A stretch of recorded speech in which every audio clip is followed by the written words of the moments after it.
हारा वही जो लड़ा नहीं।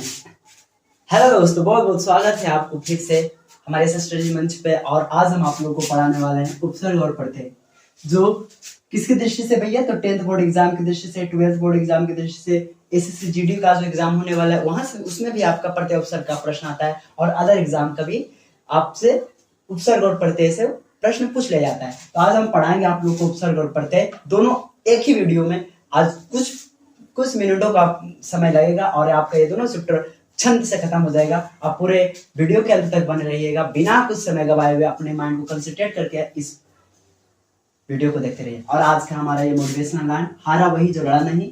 इसलिए आप लोग मेरे प्रिय साथियों, अपने गरीबी से, अपनी हालातों से, अपनी बीमारियों से लड़ते रहिए, क्योंकि यदि आप लड़ना छोड़ दीजिएगा तो आप हार सकते हैं। इसलिए लड़ते रहिए, क्योंकि आपकी अंत में जीत होने वाली है दोस्तों। आइए हम स्टार्ट करते हैं, ज्यादा समय आपको ना लेते हुए। सबसे पहले आप लोग को मैं बता दूं दोस्तों कि उपसर्ग और प्रत्यय पढ़ाने वाला हूं, और ध्यान से। सबसे पहले आपको दिखाई पड़ रहा होगा उपसर्ग और प्रत्यय। उपसर्ग और प्रत्यय होता क्या है? पहली बात है कि उपसर्ग और प्रत्यय होता क्या है। तो भैया ये दोनों शब्द का टुकड़ा है। ये दोनों क्या है जी? शब्द का टुकड़ा है। मैं दोनों के बारे में बता रहा हूँ। ये दोनों जो है ना, ये दोनों जो है शब्द का अंश है, शब्द का टुकड़ा है, शब्द का अंश है, शब्द का टुकड़ा है, या अंश भी कह सकते हैं। शब्द का अंश है या शब्द का टुकड़ा है। उस हिसाब से क्योंकि प्रत्यय क्या है, उपसर्ग क्या है, तो शब्द का टुकड़ा है, शब्द का अंश। टुकड़ा का मतलब शब्द का छोटा सा हिस्सा होगा भैया। अब देखिए, उपसर्ग भी शब्द का टुकड़ा है, प्रत्यय भी शब्द का टुकड़ा है। तो भैया दोनों में डिफरेंट क्या है? क्या दोनों एक ही है? नहीं, दोनों एक नहीं है। उपसर्ग भी शब्द का टुकड़ा है, प्रत्यय शब्द का टुकड़ा है, लेकिन अंतर इतना ही है, अंतर इतना है कि उपसर्ग जो है ना, उपसर्ग जो है किसी शब्द के पहले लगता है। उपसर्ग किसी शब्द के पहले लगता है, और प्रत्यय किसी शब्द के बाद में लगता है। याद रखिएगा दोस्तों, आपको याद रखना है कि उपसर्ग और प्रत्यय दोनों शब्द का टुकड़ा है, शब्द का अंश है, शब्द का हिस्सा है, शब्द का भाग है। डिफरेंट केवल इतना ही है कि उपसर्ग किसी शब्द के पहले लगता है और प्रत्यय किसी शब्द के बाद में लगता है। और लगेगा जब उपसर्ग या प्रत्यय किसी शब्द के पहले या अंत में, तो उसके अर्थ को बदल देगा। स्वाभाविक सी बात है कि उसके अर्थ को बदल देगा। तो अर्थ को दोनों बदलेगा, दोनों शब्द का टुकड़ा है, लेकिन अंतर एक है भैया कि ये उपसर्ग शब्द के पहले लगेगा और किसी शब्द के बाद में लगेगा प्रत्यय। ये आपको बात याद रखना है कि उपसर्ग किसी शब्द के पहले लगता है, प्रत्यय किसी शब्द के बाद में लगता है। डायरेक्ट आपसे यहाँ से प्रश्न बस इतना ही पूछा जाता है, कोई आपको शब्द दे दिया जाएगा और पूछा जाएगा कि इसमें कौन सा उपसर्ग है, पूछा जाएगा कि इसमें कौन सा प्रत्यय है, तो आपको बताना होगा। ओके दोस्तों, चलिए हम आगे बढ़ते हैं। ये बात आप लोगों ने सीख लिए होंगे कि शब्द किसी शब्द के पहले उपसर्ग लगता है और किसी शब्द के बाद में प्रत्यय लगता है। तो सबसे पहले हम लोग उपसर्ग पर काम करेंगे, प्रत्यय को भी हटाते हैं।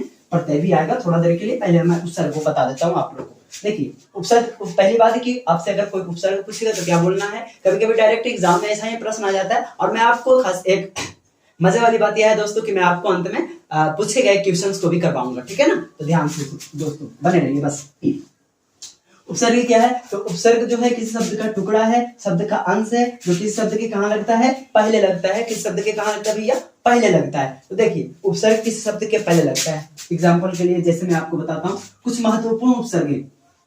देखिए, जैसे आपका जो महत्वपूर्ण जो पूछे जाने वाला उपसर्ग है वो मैं आपको दिखा देता हूँ दोस्तों। सबसे पहले निरुपसर्ग, दूसरा है दूर उपसर्ग, उसके बाद सम उपसर्ग, उसके बाद उत उपसर्ग, उद उपसर्ग, अनु, यथा। ये सब वैसे उपसर्ग दोस्तों जो आपके एग्जाम में देखने को मिल सकता है ना। तो मैं आपको कोई भी उपसर्ग क्यों ना हो, दुनिया की कोई भी उपसर्ग क्यों ना हो, आपको मैं बताऊंगा। और आप जो है क्या दोस्तों, उपसर्ग को निकालने में, उपसर्ग को छाटने में माहिर बन जाएंगे आज ना। देख लीजिए, पहले मैं आपको उदाहरण के लिए मैं आपको दिखाता हूँ। जैसे मैं लिख दिया यहाँ पे, मैंने लिख दिया, एक और है उप उप, मैं यहां पे लिख दिया हूं आपका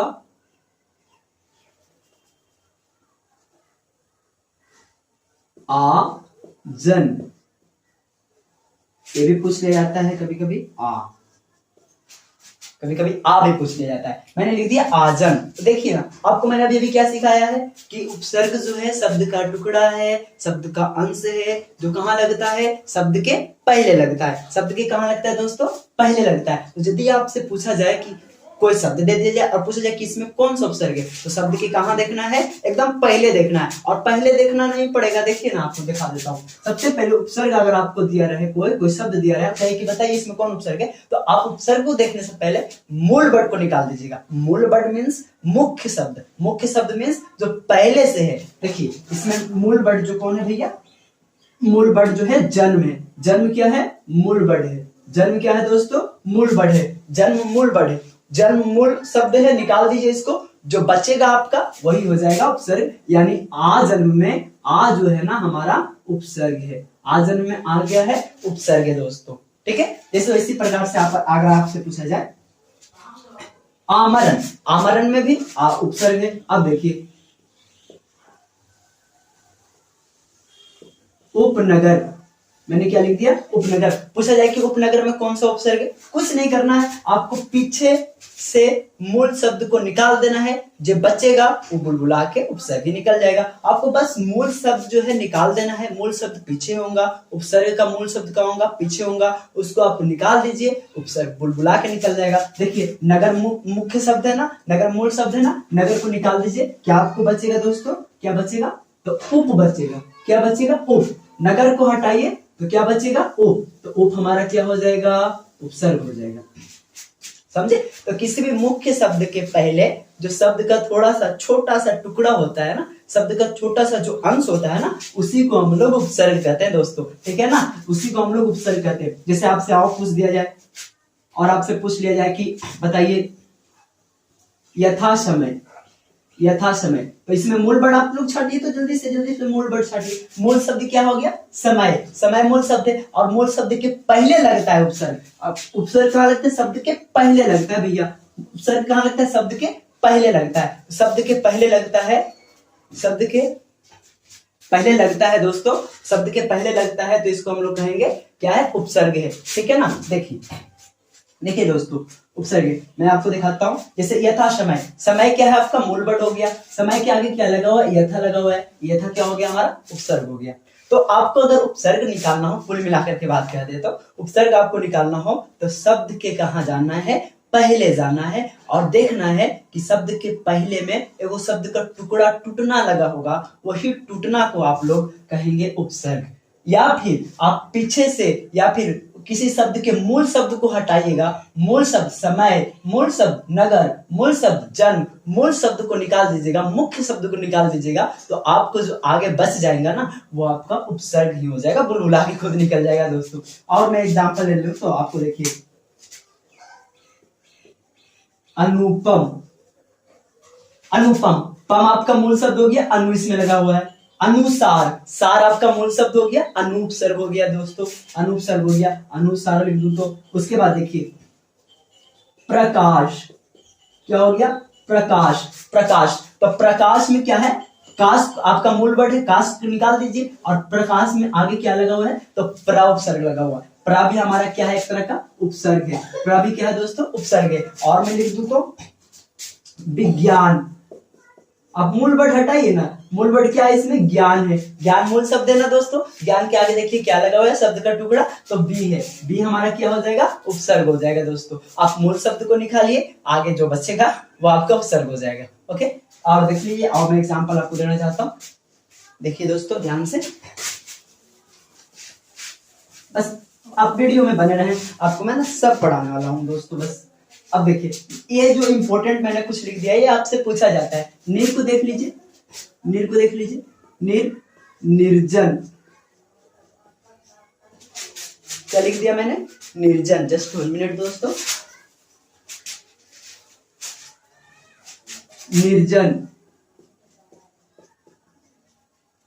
निर्जन। तो निर्जन जो है दोस्तों, निर्जन में आपसे पूछ देगा कौन सा उपसर्ग है, आपसे पूछ देगा निर्मल, निर्मल में कौन सा उपसर्ग है। तो आपको ध्यान देना दोस्तों, मैंने अभी सबको सिखाया है उपसर्ग निकालने के लिए दोस्तों। सबसे पहले हम मूल शब्द को निकाल देते हैं, जो बचता है वो हमारा उपसर्ग हो जाता है। उपसर्ग कहाँ आपको ढूंढना है, तो शब्द के पहले। उपसर्ग कहाँ लगा होता है, किसी शब्द के पहले। आइए देखते हैं, इसमें देखिए मूल वर्ड क्या है, मूल वर्ड इसमें जन होगा, इसमें मूल वर्ड मल होगा, है ना दोस्तों। अब जन के पहले क्या लगा हुआ है, नीर, क्या लगा हुआ है, नीर। मल के पहले क्या लगा हुआ है, नीर, है ना। निर्जन, जन मूल शब्द हो गया और मूल शब्द क्या है, नीर लगा हुआ है, नीर उपसर्ग हो जाएगा। आपको यहाँ आपको कंफ्यूज आने के लिए दोस्तों आपको ऑप्शन दिया जाएगा निर्जन में कि कौन सा उपसर्ग है, तो आपको ऑप्शन दिया जाएगा नीर उपसर्ग है, बी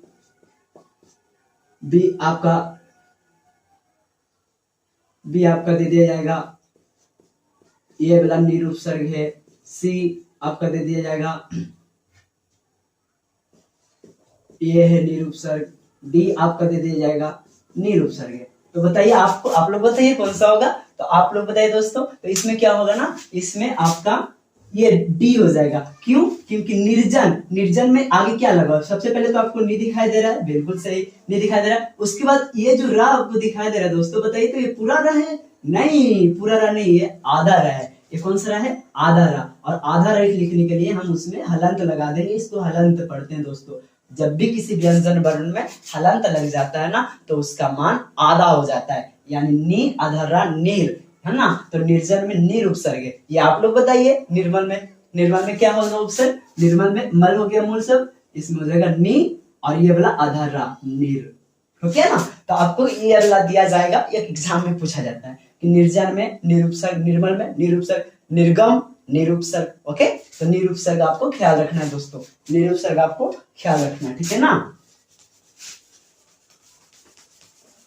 और देखिए दूर भी उसी तरह से है दोस्तों, दुर्गम, दुर्जन।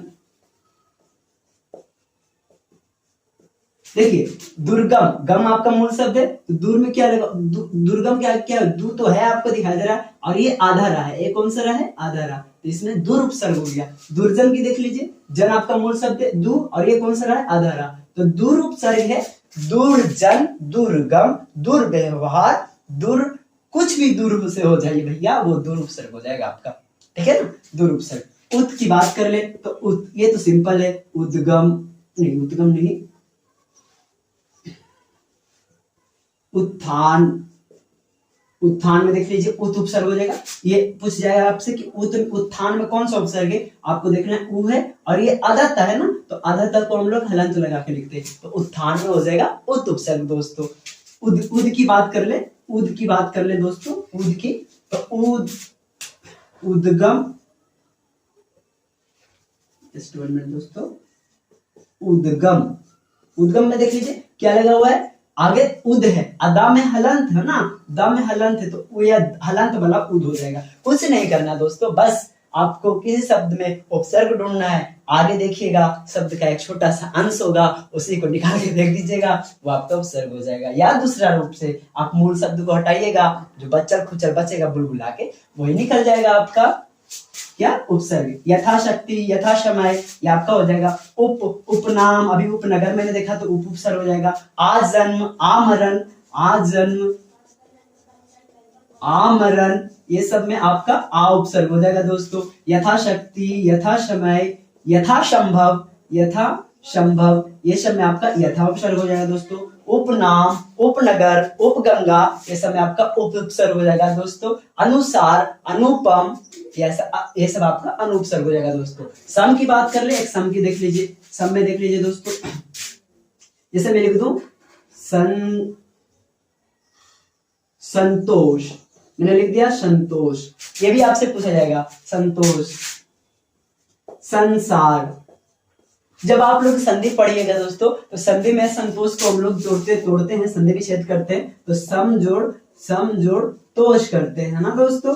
उसके बाद संसार की बात कर ले तो सम जोड़ सार करते हैं ना दोस्तों। तो आप लोग ख्याल रखिएगा, यदि किसी शब्द का पहला लेटर सन है, क्या है भैया, सा और ऊपर बिंदु लगा हो, सा और ऊपर बिंदु लगा हो, तो उसमें कौन सा उपसर्ग होगा, सम उपसर्ग होगा, उसमें कौन सा उपसर्ग होगा, सम उपसर्ग होगा। याद रखिएगा दोस्तों, सम में कौन कौन हो जाएगा आपका, संसार, सा पहला अक्षर सा हो और ऊपर अनुस्वार हो, तो वो आपका हो जाएगा सम उपसर्ग उसमें। संसार, संतोष, संविधान, संविधान, ये सब में आपका सम उपसर्ग हो जाएगा, ध्यान रखना है दोस्तों, ठीक है ना। आगे बढ़ते हैं दोस्तों, ये आपका उपसर्ग की बात हो गई। कुछ नहीं, उपसर्ग करना है क्या, उपसर्ग से आगे से आपको क्या निकाल देना है, आपको शब्द का टुकड़ा निकाल देना है। उपसर्ग हमेशा शब्द के पहले लगता है, वही टुकड़ा आपका उपसर्ग हो जाएगा। मूल शब्द को निकालेगा, उपसर्ग आपका खुद ब खुद निकल जाएगा। मैं आपको कुछ प्रश्न करवा देता हूं दोस्तों, जो एग्जाम में पूछा था, जो आपको एग्जाम पूछा था, मैट्रिक इंटर जो भी हो दोस्तों, वो पूछा वाला एग्जाम में आपको करवा देता हूँ दोस्तों। ध्यान से देखते रहिए, बस आप लोग खुद बनाइएगा, आप लोग खुद बनाइएगा। जैसे एग्जाम पूछा था दोस्तों, मैं आपको क्वेश्चन करवा देता हूं। एग्जाम पूछा था आपको दोस्तों, यथासंभव या यथासंभव, बताइए आप ही लोग बताइए ना, यथासंभव में कौन सा उपसर्ग होगा। बस कुछ नहीं भैया, संभव है हमारा मूल वर्ड, हटा दीजिए, क्या बच्चा आगे, यथा, यथा उपसर्ग हो जाएगा। कौन सा उपसर्ग हो जाएगा, यथा उपसर्ग हो जाएगा। और क्या पूछा है, आजन्म, आजन्म तो मैंने अभी बता दिया, आजन्म, आजन्म में कौन सा उपसर्ग हो जाएगा, आ उपसर्ग हो जाएगा, क्योंकि आजन्म में मूल वर्ड जन्म है और आगे लगा है आ। उपसर्ग की शब्द का टुकड़ा होता है जो कहाँ लगता है, आगे, यानी आ हमारा उपसर्ग हो गया दोस्तों। उसके बाद है विज्ञान, विज्ञान भी आप लोग जानते हैं। उपवन, उपवन, उपवन, उपवन, वन आपका मूल शब्द हो गया दोस्तों। वन के आगे क्या लगा है, उप, उप हमारा उपसर्ग हो जाएगा, है ना। उसी तरह से प्रकाश है, तब प्रकाश में, और उसी तरह से प्रतिदिन है, प्रतिदिन, तो दिन हमारा मूल वर्ड है ना, दिन हमारा कौन वर्ड है, मूल वर्ड है। उपसर्ग पूछ रहा है, आगे देखेंगे, आगे कौन है भैया, प्रति है। अब पीछे मूल वर्ड रहना चाहिए, दिन मूल वर्ड है, मूल शब्द है, मुख्य शब्द है, और आगे प्रति लगा हुआ है, तो प्रति हमारा उपसर्ग हो जाएगा। आपने बनाया दोस्तों, बहुत बहुत बढ़िया, बहुत बढ़िया। उम्मीद है कि आप लोग बहुत बढ़िया से सीख रहे होंगे। चलिए हम अब बात करते हैं, उपसर्ग तो हमारा खत्म हो गया। अब हम बात करते हैं दोस्तों, अब हम बात करते हैं प्रत्यय की। सुनिए, प्रत्यय की बात करते हैं दोस्तों। देखिए दोस्तों, प्रत्यय हम लोग अभी मैंने आपको बताया कि प्रत्यय भी एक शब्द का अंश है, शब्द का टुकड़ा है, लेकिन ये उपसर्ग से अंतर इसलिए है क्योंकि ये शब्द के पीछे लगता है। ये कहाँ लगता है दोस्तों, शब्द के पीछे या शब्द के अंत में, शब्द के अंत में लगता है। प्रत्यय शब्द के अंत में लगता है। अब सुनिए दोस्तों, जैसे आप ये प्रत्यय को आगे हम लोग दो भागों में बांट देते हैं। प्रत्यय के कितने प्रकार, दो प्रकार। पहला का नाम है कृत प्रत्यय, पहला का क्या नाम है दोस्तों, कृत प्रत्यय, और दूसरा का नाम है तद्धित प्रत्यय। पहला का नाम है कृत प्रत्यय, दूसरा का नाम है तद्धित प्रत्यय। प्रत्यय दो प्रकार के, पहला का नाम कृत प्रत्यय, दूसरा का नाम तद्धित प्रत्यय। अब दोस्तों सुनिए, अगर क्रिया के अंत में लगने वाला प्रत्यय होगा तो उसे कृत प्रत्यय कहेंगे, और यदि संज्ञा, सर्वनाम या विशेषण के अंत में लगेगा तो वो हमारा तद्धित प्रत्यय होगा। दोस्तों ध्यान से सुनिए पूरी बातों को और याद कर लेंगे। प्रत्यय शब्द का अंश है, शब्द का टुकड़ा है, जो किसी शब्द के अंत में लगता है और उसके अर्थ को बदल देता है। जहां उपसर्ग को ढूंढना पड़ता था तो कहां ढूंढते थे, शब्द के पहले ढूंढते थे, और प्रत्यय को देखना होगा तो कहां देखेंगे, शब्द के अंत में देखेंगे और खींच लेंगे। और मैंने आगे बताया कि प्रत्यय दो प्रकार के होते हैं, कृत प्रत्यय, दूसरा तद्धित प्रत्यय। कृत प्रत्यय किसको कहेंगे, जो क्रिया के अंत में लगेगा, क्रिया के अंत में लगने वाले प्रत्यय को कृत प्रत्यय नाम देंगे भैया, और संज्ञा, सर्वनाम या विशेषण के अंत में लगने वाले प्रत्यय को तद्धित प्रत्यय कहेंगे। उदाहरण के लिए समझिए दोस्तों, जैसे मैंने लिख दिया पढ़, पढ़ तो आप लोग जानते हैं पढ़, पढ़ना का धातु है, तो पढ़ में जब आई लगेगा दोस्तों, पढ़ में जब आई लगेगा तो क्या बन जाएगा, पढ़ाई। यानी आपसे अगर पूछा जाए कि पढ़ाई में कौन सा प्रत्यय है, तो पढ़ाई में भैया आई प्रत्यय है। पढ़ाई में कौन सा प्रत्यय है, आई प्रत्यय है। अब एक कौन सा प्रत्यय हो गया, कृत है कि तद्धित, कृत है, क्योंकि पढ़ना क्रिया है और क्रिया के अंत में लगने वाले प्रत्यय कृत प्रत्यय ही तो होता है। उसके बाद और देख लीजिए, लिखावट, लिखावट, लिखावट देख लीजिए, लिख में जब लगेगा आवट, लिख में जब लगेगा भैया आवट तो बन जाएगा लिखावट। आज यदि आपसे पूछा जाए लिखावट में कौन पढ़ते हैं, तो आवट पढ़ते हैं दोस्तों। लिखावट में कौन पढ़ते हैं, आवट पढ़ते हैं। ऐसे पूछा जाए कि कृत है कि तद्धित, तो बोलेगा कृत है, क्योंकि लिख तो क्रिया है, क्रिया का रूप है, और क्रिया के अंत में जो लगता है उसे हम तो कृत प्रत्यय कहते हैं ना। अब इधर देखिए, इधर देखिए, तद्धित प्रत्यय की बात करें तो तद्धित प्रत्यय क्या होता है? तद्धित प्रत्यय संज्ञा सर्वनाम या विशेषण के अंत में लगता है। जैसे मैं आपको बोल दूं जन, जन माने लोग है, संज्ञा है, और जन में जैसे हमने ता जोड़ दिया तो बन गया जनता। तो पूछेगा जनता में कौन प्रत्यय है? तो ता प्रत्यय तद्धित प्रत्यय है क्योंकि ये शब्द है। और देख लीजिए बंधुत्व, बंधुत्व, बंधु, बंधु में लगा, बंधु में लगा त्वा प्रत्यय तो हो गया बंधुत्व। यानी तद्धित प्रत्यय क्या होता है दोस्तों कि ये संज्ञा सर्वनाम या विशेषण के अंत में लगता है और कृत प्रत्यय आपका क्रिया के अंत में लगता है। उम्मीद है कि आप लोग सीख रहे होंगे बहुत बढ़िया से। अब मैं आपको एक एक करके सिखाता हूं दोस्तों, ध्यान से सुनिए, ध्यान से सुनिएगा। आपको कृत और तद्धित कम पूछा जाता है, बशर्ते केवल प्रत्यय पूछा जाता है कि कोई शब्द दे देगा और बोलेगा कि बताइए भैया इसमें कौन सा प्रत्यय है, ठीक है ना। तो मैं आपको डिटेल्स में थोड़ा जानना चाह रहा था तो मैं आपको बता दिया। जैसे आप देखिए कुछ प्रमुख प्रत्यय है मैं आपको लिखता हूं। जैसे है एक ता प्रत्यय, एक है अक प्रत्यय, एक है पा प्रत्यय, एक है पन प्रत्यय, एक है दोस्तों आउ प्रत्यय, एक है एरा प्रत्यय, एक है आवट प्रत्यय और एक है आहट प्रत्यय। ऐसे कई तरह के प्रत्यय हैं, लेकिन ये मुख्य मैंने आपको लिख दिया है। और यहाँ से प्रश्न आएगा दोस्तों, कहीं से भी प्रश्न क्यों ना आए आप जरूर बनाइएगा इस वीडियो के बाद। अब सुनिए दोस्तों, मैं आपको एक उदाहरण देता हूँ। जैसे मैं लिख दिया दोस्तों, बताइए मानवता, मानवता में कौन सा प्रत्यय है? तो आप लोग क्या कीजिएगा, क्या पूछेगा मानवता में कौन सा प्रत्यय है? ऐसे ही एग्जाम पूछेगा, ऐसा ही पूछेगा जी मानवता में कौन प्रत्यय है। तो मैंने प्रत्यय पूछा है, कहाँ देखना है? आप बोलिए ना शब्द के अंत में देखेंगे भैया, ये तो प्रत्यय पूछा है, शब्द के अंत में देखेंगे क्योंकि उपसर्ग तो शब्द के पहले होता है और आपने बताया कि प्रत्यय शब्द के अंत में लगता है। तो यदि प्रत्यय पूछेगा तो शब्द के अंत में निहारेंगे और यदि उपसर्ग पूछेगा तो शब्द के पहले निहारेंगे। यहाँ पे तो प्रत्यय पूछा है तो ये शब्द है, शब्द के अंत में निहारेंगे और शब्द के अंत में जब निहारा तो देखा कि इसमें ता लगल है। मानव हमारा मूल शब्द है, मानव हमारा मूल शब्द है और मूल शब्द के पीछे एक शब्द का टुकड़ा है जो लगा हुआ है ता। और ये पूछेगा आपसे मानवता में कौन सा प्रत्यय है तो बोलिएगा ता प्रत्यय है दोस्तों। कौन प्रत्यय है? ता प्रत्यय है। उसी तरह से जनता ता प्रत्यय है। ओके, अब जैसे मैं लिख दूं गौरव, गौरव नहीं चालक, क्या लिख दिया मैंने? चालक। देखिए प्रत्यय एक आपको मूल वर्ड मिल जाएगा, लेकिन प्रत्यय को निकालने से क्या होता है ना, पीछे स्वर की सहायता से ही कोई व्यंजन वर्ण बनता है या व्यंजन वाले शब्द बनते हैं। तो बीच से हम लोग स्वर निकाल करके प्रत्यय बताएंगे। ओके ना, बीच से हम लोग क्या निकाल करके? स्वर निकाल करके। जैसे चालक, आप लोग बोलिए चालक, अक ला से निकल जाता है भैया आ और पीछे जोड़ देंगे का, यानी चालक में अक प्रत्यय है। चालक अक आता है ना, अक प्रत्यय है। इस तरह से आपको बताना होगा कि चालक में अक प्रत्यय है। ओके, अक प्रत्यय। पा को आपको सीधा से निकाल दीजिए, पा बुढ़ापा। देखिए बूढ़ा आपका मूल वर्ड हो गया। अब मूल वर्ड को निकालिए तो बुलबुला के निकलेगा प्रत्यय। बूढ़ा प्रत्यय देखना तो पीछे जाएंगे, बूढ़ा में क्या लगा हुआ है? पा। तो पा हमारा क्या हो जाएगा? उपसर्ग, माफ कीजिएगा दोस्तों, प्रत्यय हो जाएगा। पन देख लीजिए, पन बचपन, बचपन, बचपन क्या लगा हुआ है? पन। पन हमारा प्रत्यय हो जाएगा। और देख लीजिए आऊ, टिकाऊ, क्या हो गया दोस्तों? टिकाऊ, टिकाऊ, टिकाऊ। टिकाऊ को आप लोग देखिए, का से निकालिए आ, का से क्या निकलेगा दोस्तों? आ, और पीछे क्या है? ऊ, तो आज में जोड़ दीजिए ऊ, क्या बन गया? आऊ, टिकाऊ।